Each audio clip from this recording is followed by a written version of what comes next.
Hey folks, today's video is brought to you by SalvageReseller.com.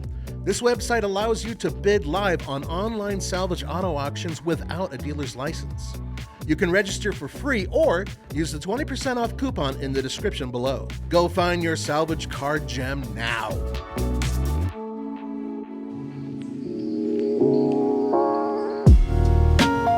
Hey everybody, we've got a great drag race for you today because this is the new generation of BMW M2, the new high-performance, relatively affordable M car, and today we're putting it up against two great competitors in this mashup review, the Toyota Supra, in this case with a manual transmission, and lastly, the winner's going to take on the Tesla Model 3. Do these cars compete?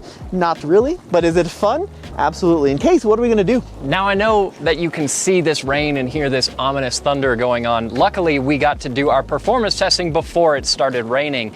And that performance testing includes a quarter-mile drag race, as well as a rolling race and a braking test between the Supra and the BMW. And then finally, as Tommy mentioned, the winner gets to take on the Tesla. All right, Case, tell me a little bit about that BMW. This is the monster BMW M2, the new one, 453 horsepower and 406 pound-feet of torque from this car. Yeah, now that is the brand new G87 generation of M2.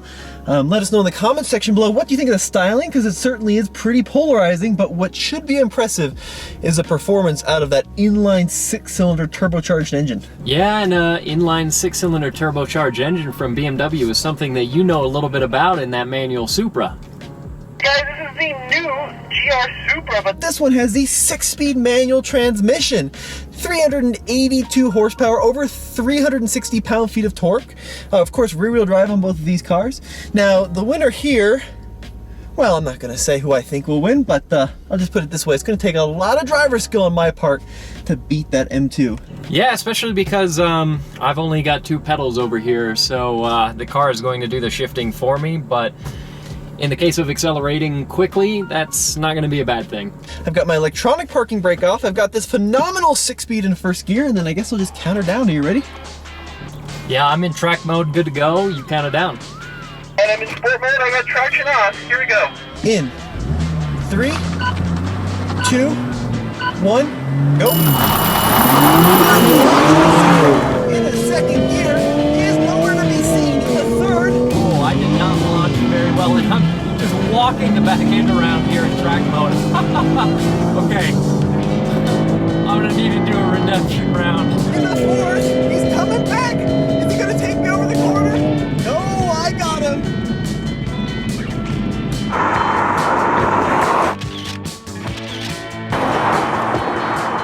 Holy shoot, this thing just took off like a scalded cat. So, I am discovering that track mode on this car is pretty unhinged, and I spent the first, probably 3, 4, maybe 500 feet of the race just walking my back end back and forth. So, what do you say we do one more of those, and I go to a slightly less wild mode in this car? I think that's a good plan, my friend. Do you want to try launch control? If I can find it. Yeah, I think we can find it. BMW hides it, but I think the combined might of us should be able to figure it out. All right. Just So, turn it off. Let's just I'm start gonna from scratch. Okay, start her up. Okay, now. I wouldn't even go that. Let's just go M mode there. Yep. Go to sport. Okay, and then push the traction control off button once. Go into MDM. Yep. Yeah. Okay, and then go into drive. Okay. I love the simplicity of this Now process. mash the brake. Mash the accelerator. Well, I'm not doing a. Oh, no, I'm still doing a that's burnout. Let's try it. Why do they make it different on every single M car? Deactivate launch control. Select sequential mode with gear 1 and drive lock pro and 3, yeah. Yeah, it has to be 3. We've got 3 people on this. You should have to pull Okay. foot hard on the brake, pull with your back left both foot pedals. forcefully press down on the brake. Forcefully. I'll be forceful, Tommy. Press and hold the accelerator. It says press and hold the accelerator pedal beyond the resistance point at full throttle position, the kickdown. Who wrote that? The destination flag has appeared on the instrument cluster, preparing launch control. Okay, give that a try. You might, just for safety's sake, not want to be in front of me. Is that all the way down? Oh yeah, that's Preparing it. launch control. Oh wow! Okay, stop. We figured it out. We did it! Why do they make it so hard? I just want to race. You have to be very forceful with the brake to get it to activate. Like, I hope you didn't do legs today forceful with the brake. All right, in 3, 2, 1, go. Good launch. Super easy to launch. Oh, he got up better that time up the red line. Oh, there we go. Yeah, he's pulling away. But who really won if he had to spend 20 minutes figuring out how to engage launch control?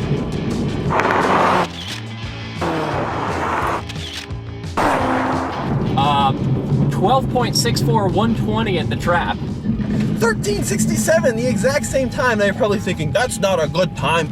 We are up here at over a mile above sea level on a very much unprepped surface. That's a screaming time at 109.6 miles an hour.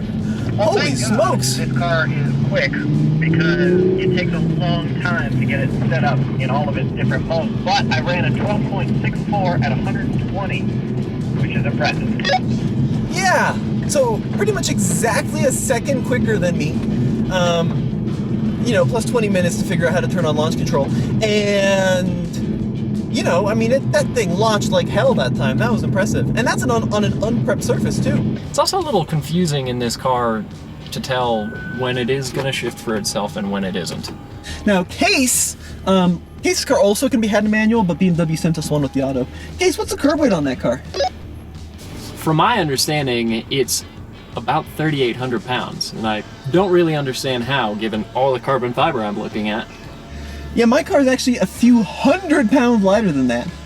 All right, let's get accelerated up to 30, and we'll see who wins. Come on, Supra, you're a two-seater. In a second, there's 30. Okay, let's get past this little puddle here, so I can get on some dry surface. In 3, 2, 1, go! Oh, man, cheated a little bit. Ah! Oh, great torque out of that engine. He just can shift faster than me. Oh, it took me a second to get on boost, but as soon as I do, I walk right away from Tommy. Oh, in the fourth, there's 100 miles an hour, dead stable. He didn't beat me as much as I was expecting, though.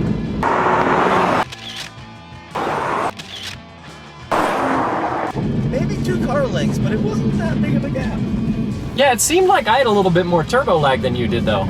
Yeah, I may have cheated a little. Allegedly. All right, we're going to roll right into the brake test from 60 miles an hour. Stop on the anchors once we cross the start cones, and we'll see what happens. Get up 60. And on the brakes. Oh, he won. Gosh dang it, those huge M brakes. They are impressive. Let's see by how much. Right, my friend. Holy smokes, 102 feet. Wow, that's impressive. From 60, that's amazing. Yeah, that's some of the best that we've seen. And we are rolling these Michelin Pilot Sport, Super Sport tires, actually. Yeah, which are really aggressive. Let's see how the Beamer did. You did. 94 feet. Wow, that is really incredible. That's the best stopping vehicle we've ever tested by a considerable margin. Well, and look at the size of these brakes. I mean, are we surprised? No. Also, by the way, on Michelin's, but the Pilot Sport 4S's on this BMW. Okay, so you won by a fair margin, but I've got another car. I brought along another car, which I think might take Yeah, it. knowing you, it's going to be electric. Knowing me, that's right. The Green Fanatic over here. Let me go show you what I brought. Case, we are racing the weather today.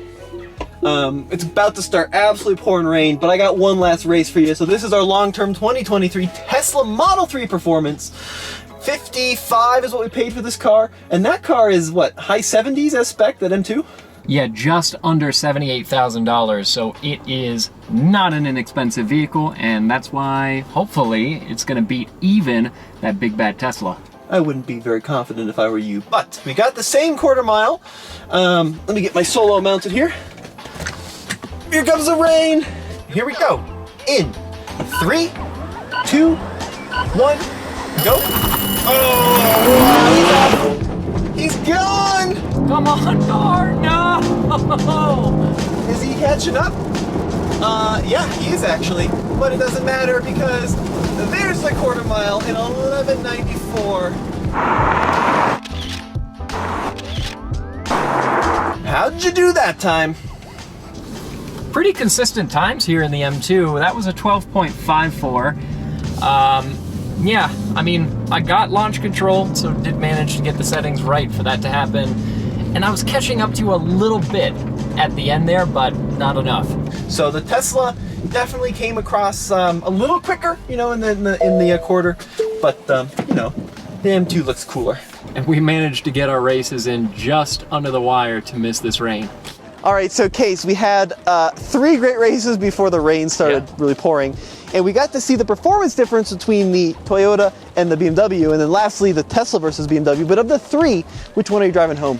Funny enough, the Supra is the slowest, and it's actually the only one of these 3 that I haven't driven. I've only driven one with the dual clutch. I haven't driven it in a manual, and even so, I would pick the Supra just because I love that manual, I love the way this car looks, and I love the way it sounds. It's got a great engine. You know, that M2 is a really impressive performer. It's a rocket ship. But it's a little compromised on the street and every day.